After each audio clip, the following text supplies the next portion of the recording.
Timothy Dwayne Hardaway Sr., born September 1st, 1966. Five-time NBA All-Star, All-NBA First Team, three-time All-NBA Second Team, All-NBA Third Team, NBA All-Rookie First Team, number 10 retired by the Miami Heat, WAC Player of the Year, First Team All-WAC, number 10 retired by the UTEP Miners. Is this a Hall of Fame resume? Of course it is. Outside of stats, is his play style and crossover iconic in the game of basketball? No doubt. He's averaged a double-double in points and assists 3 times in his career, along with being one of the top point guards in the 90s, and had every kid doing his patented between the legs cross. No one could man the point better when he got it going off the dribble and from deep. My favorite memories of Hardaway is when he would come down on the fast break or secondary break, full speed, froze for a quick second, hit your frozen body with a quick 1-2 move, and continued to blow by you, finishing with one of his jelly-worthy finger rolls. To this day, I haven't seen a player that plays like he did, his own cloth. But we all know what we're here to talk about. We all know why Tim Hardaway isn't in the Basketball Hall of Fame. Should he be? Was he even good enough? Here's 3 reasons why that doesn't matter now. Let's get into it. It's your boy JC, Stunted Growth. Let's get it, man. I go back home, people be like, how's your pal? I tell them, it's fun, it's nice. You get to learn a lot of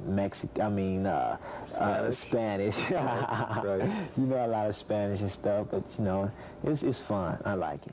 Tim Hardaway is a Chicago product that ran in the same circle as my previous feature, the great Benji Wilson, a hard-nosed competitor that you could continuously catch in a Chicago park breaking ankles, talking trash, and competing at a high level. He wasn't highly recruited out of high school and chose the University of Texas El Paso as his college choice. In college, he was a stud, improving every season for his 4-year career. He was selected 14th overall by the Golden State Warriors in 1989, where he'd create the legendary TMC fan favorites and run-and-gun style of play for the Warriors. He's had a very solid career, and it's almost like the NBA and its sponsors want to erase his name from the history books. But you know what? We can't forget. The killer crossover. Oh, brother. Tim Hardaway has every chamber filled tonight. Let's get to the biggest stunt of his Hall of Fame resume that lives as an elephant in the room in the basketball world and the world in general when his name is mentioned. Stunt number 1, Hardaway's phobia. I messed up on, harsh words and everything. And I'm not that type of person. It's just some harsh words. So, it's just bad. We just got to get through it. It's just a big speed bump in the road that I got to get through.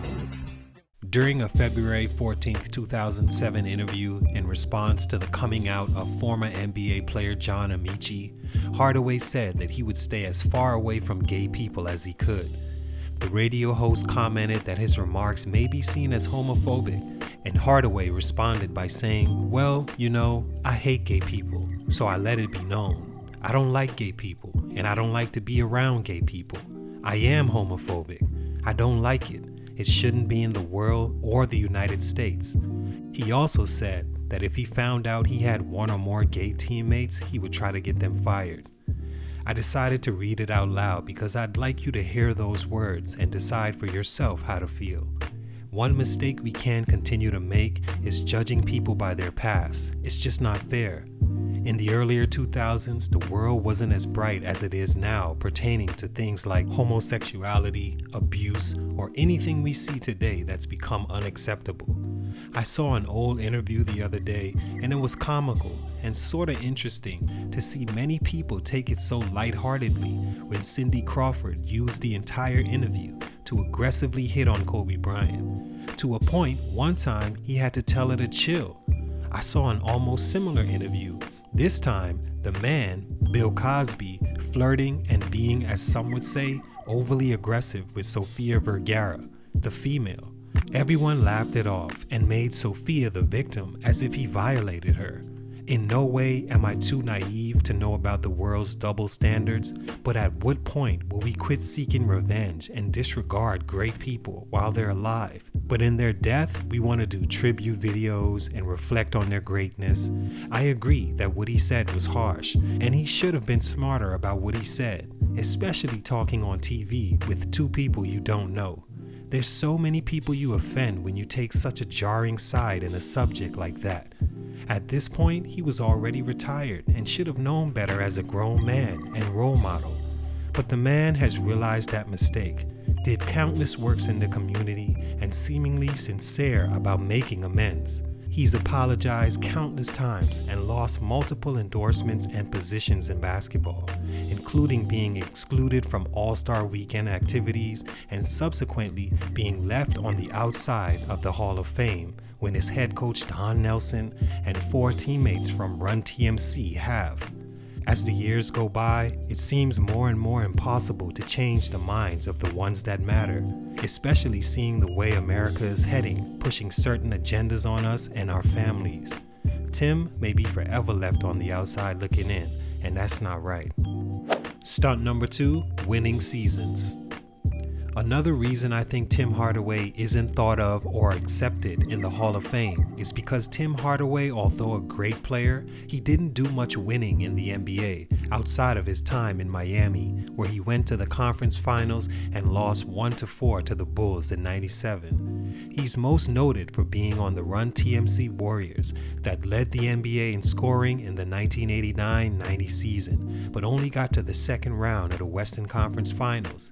Tim Hardaway had all the game in the 90s, but his teams were not always good enough to compete with top teams like the Lakers, Pistons, Rockets, and Bulls, who dominated the 90s. Had he found himself on better teams, his star and notoriety would have been bigger, leading to better opportunities to make the Hall of Fame. Unfortunately, he didn't. Stunt number 3, combination. Defense. You consider yourself a good defensive player? Yes, I do. I think if it's one-on-one, I can guard my man, but getting over the picks is tough. And the final stunt, I think, in Hardaway's career and thereafter was that he was caught up in a combination of unfortunate predicaments. One, he was short for his position, which made it hard for Hardaway to defend other point guards or the off guard on switches. They'd usually go by him or just shoot over him. His career steals show that he averaged a good number, but those came similar to Allen Iverson, being athletic at playing the passing lanes and attacking the big on double teams.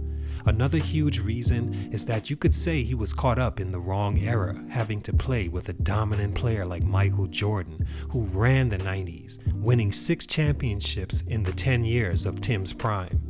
There were also players at his position that were better, like Jason Kidd, Gary Payton, and John Stockton. Then there's winning, which we spoke about earlier. Injuries played a part in that, but at the end of the day, no one remembers why you didn't win, just that you simply didn't. Then you have to factor in how a player ended his career, most specifically, the prime years he was in the league.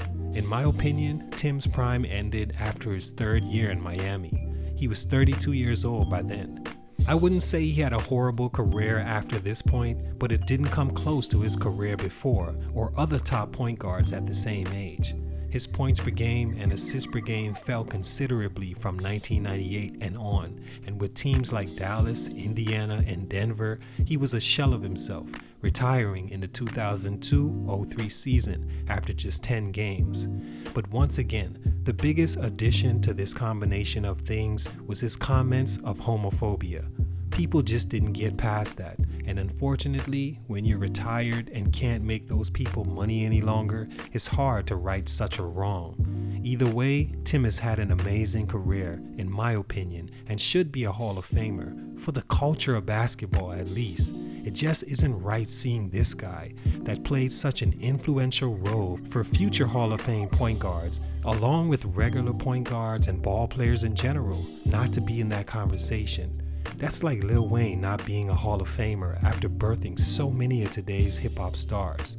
Let him in, man. The time is now. It's your boy JC Stunted Growth,